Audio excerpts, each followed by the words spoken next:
Hi friends, வணக்கம் and welcome to எங்கள் வீட்டு சமையல். நம்ம இன்றைக்கி வந்து சுண்டல் குழம்பு இல்லைன்னா கொண்டக்கடலை புளி குழம்பு எப்படி பண்ணணும் அப்படின்றது தான் பார்க்க போகிறோம். சரி வாங்க வீடியோக்குள்ளே போகலாம். இதுக்கு வந்து இந்த மாதிரி சின்னதாக இருக்கிற கொண்டக்கடலை ப்ரௌன் கலராக இருக்கும், டார்க் ப்ரௌனாக, அதுதான் நம்ம யூஸ் பண்ண போகிறோம். அதை வந்து நைட்டே நீங்கள் வந்து நல்லா கழுவிட்டு ஊற வச்சுடுங்க. காலையில் அதை வந்து நல்லா கழுவிட்டு புது தண்ணியில் நீங்கள் குக்கரில் கொஞ்சோண்டு உப்பு சேர்த்து நீங்கள் வந்து வேக வச்சு எடுத்து வச்சுக்கோங்க.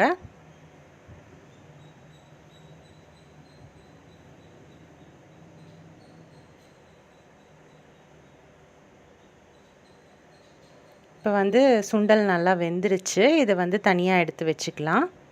இப்போ வந்து அதே குக்கரில் நீங்கள் கொஞ்சமாக நல்லெண்ணெய் விட்டுக்கோங்க. கடுகு உளுத்தம் பருப்பு போட்டு தாளிச்சிக்கோங்க.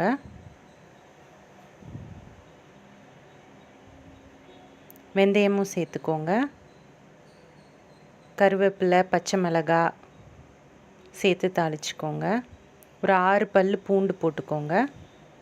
ஒரு 15 சின்ன வெங்காயம் போல் இந்த மாதிரி பொடியாக நறுக்கி அதை சேர்த்து வதக்கிக்கோங்க.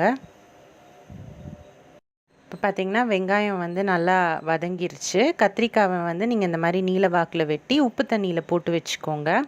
அப்போ தான் உங்களுக்கு வந்து கருக்காமல் இருக்கும் அந்த கத்திரிக்காய். இப்போ இதையும் போட்டு நல்லா வதக்கிக்கோங்க. கொஞ்சமாக மஞ்சத்தூள் சேர்த்துக்கோங்க. கத்திரிக்காய் ஓரளவு வதங்கின பிறகு நம்ம வந்து இப்போ ஒரு தக்காளி சேர்த்துருக்கோம். இதை வந்து அரைச்சே சேர்த்துருக்கோம்.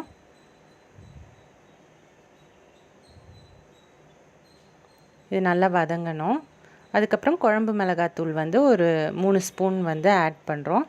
சப்போஸ் உங்கள்கிட்ட குழம்பு மிளகாத்தூள் இல்லை அப்படின்னா நீங்கள் தனியாக மிளகாத்தூள், ஜீரகத்தூள், மல்லித்தூள் இது 3த்தையும் நீங்கள் வந்து சேர்த்துக்கலாம். அதுக்கப்புறம் ஒரு நெல்லிக்காய் சைஸ் அளவு புளி வந்து நம்ம ஊற வச்சுருக்கோம். அந்த புளி தண்ணியையும் நம்ம விட போகிறோம்.